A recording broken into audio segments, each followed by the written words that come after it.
আমাদের যদি প্রতীক না থাকে তাহলে তো আমাদের পক্ষে নির্বাচনে অংশগ্রহণ করা সম্ভব হবে না। আর অন্য কোনো প্রতীক তো আমরা নিব না, সেটা আমরা বলেছি নির্বাচন শাপলা কেন আমরা পাবো না তার আইনি সাংবিধানিক ব্যাখ্যা আমাদের দিলে তখন আমরা অন্য প্রতীকের বিষয়ে বিবেচনা করব।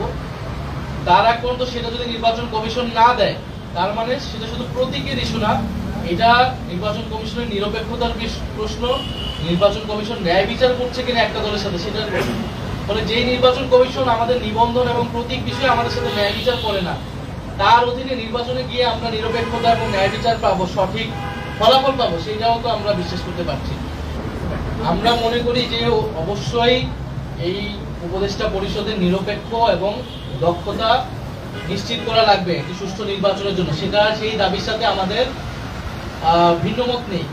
কিন্তু এই উপদেষ্টা পরিষদ পুরো পরিবর্তন করে তত্ত্বাবধায়ক সরকার নিয়ে আসায় এইটার আসলে সুযোগও নেই আইনগতভাবে, কারণ তত্ত্বাবধায়ক সরকারের বিষয়টাই পুরো জুলাই সনদের অধীনে আওতাভুক্ত আছে। যদি তত্ত্বাবধায়ক সরকার আপনি গণভোটের আগেই সেটাকে বাস্তবায়ন করতে চান তাহলে নির্বাচন কমিশনও পুনর্গঠন করতে হবে জুলাই সনদের আইন অনুযায়ী বা সেখানকার ঐক্যমত অনুযায়ী। ফলে এই বিষয়গুলো আসলে যারা বলতেছে তারা কোন বিবেচনায় বলতেছে, কোন উদ্দেশ্য নিয়ে বলতেছে, এটা আসলে সন্দেহজনক।